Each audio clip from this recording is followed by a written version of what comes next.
Payback. Chapter 20. Now. Sometimes the person you'd take a bullet for is behind the trigger. When I am led back to my cell, I sink to the floor and close my eyes, my heart aching at the thought of losing both my houses, with no place to live, no job and my money gone. Where am I supposed to start from when I leave this place? You are okay? Ruby asks. I nod my head. I am glad when she doesn't ask me another question because right now I just want to silently wallow in my problems and pain. Mama Hyde and Papa J are probably disappointed in me for taking out a loan for Oscar in my name to finance a business that led to my downfall. When I took out that loan, I did it out of love. Oscar was my husband and had never given me a reason to doubt him. He assured me we would be able to pay back in due time. In his own words, we were not just investing in a business with that money but building financial wealth for our children. I didn't tell my parents about the loan. I didn't even tell Sky about it. Oscar wanted me to keep that information between the two of us. Sky and my parents only found out during the trial. I opened up to them when I knew I would be sent to prison. With Oscar dead and me in prison, there was no way we could pay back the money to the bank. When I was sent to prison, I asked my parents to sell most of the stuff I owned and put the houses on rent while waiting for the judgment from the bank. I knew a foreclosure would be coming, so I prepared them for it. I told them to use the money for the children's school and other necessities. Asterisk. I remember the day when the loan money was cashed out. It was a Friday and Oscar was really excited. He treated me to dinner in celebration. He took me to one of the classiest and most expensive restaurants in town. He showered me with so many hugs and kisses that day. We didn't even sleep at home. He booked us into a hotel where we spent an amazing weekend, just the two of us, away from Leslie. A few weeks after that, O&M Investment Holdings was opened. The company was meant to manage investments. Oscar told investors via written agreements that their money would be invested on the stock market. The investors were promised a return of 50% on their investments over a 6-month period, and their capital was guaranteed. Oscar was a managing director of the company. He made me his partner and I had to sign most of the documents for the business alongside him. With my busy working schedule, I hardly had time to go through the documents or monitor what exactly was happening at O&M. I trusted Oscar too much. I had no idea that trust would be my downfall. In the months we were married, Oscar had proven to be a good father and husband. He was an amazing son-in-law too. My parents adored him. After that incident with the pills, I kept quiet about and my mind made up so many excuses for his behavior. And now that I am in prison and everything points back to him, I am still making excuses. Because why would I want to seek answers from a dead man? Why would I even want to be angry at a dead man?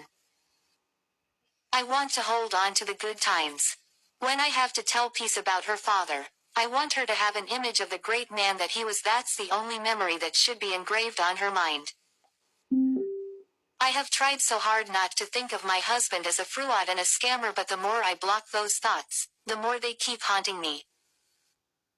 Autumn, are you sure you are okay? Ruby asks again. I am hysterically gasping for air and tears are running down my face. Breathe, Autumn. You need to breathe, Ruby urges. She is standing next to me and gently holding my back. I didn't even notice when she moved this close to me. Taking a long breath, I let it out slowly. Stop doing this to yourself, she says when I manage to calm down. 5 years is a long time for you to be crying like this. You will end up killing yourself with hypertension. Talk about what's bothering you. I think my husband framed me, I say. I am in here because of him. If he had been alive, he would have been arrested together with me. He would have probably been given a bigger sentence than this because he was the mastermind behind the business, I blurt out. Autumn. She shoots me a surprised look. This is the first time I am saying this out loud. And you know what kills me even more? He wasn't alone in that accident. He was with Leslie. They both died on the spot. What the fuck were those two doing together if they hated each other? I yell, louder than I expected. Slow down, who is Leslie? A friend, we took her in when we just got married. She was going through a hard time and so she and your husband died together. Yes, and they were never the best of friends. My husband left for work that day, but I later found out he wasn't even going to work. And Leslie, where was she that day? She moved out of our house a month before the accident. She found a job and was able to get herself an apartment. The day of the accident we were set to have lunch. She made reservations for us at an Italian restaurant. How sure are you that she made those reservations? I was contacted by the restaurant to ask if we would make it. She had apparently paid money for our food and submitted both our names. So you think those two were having an affair? I refuse to believe they were, but what could they have been doing together? Maybe they wanted to surprise you. And they sure did. I asked you last time if you trusted your husband.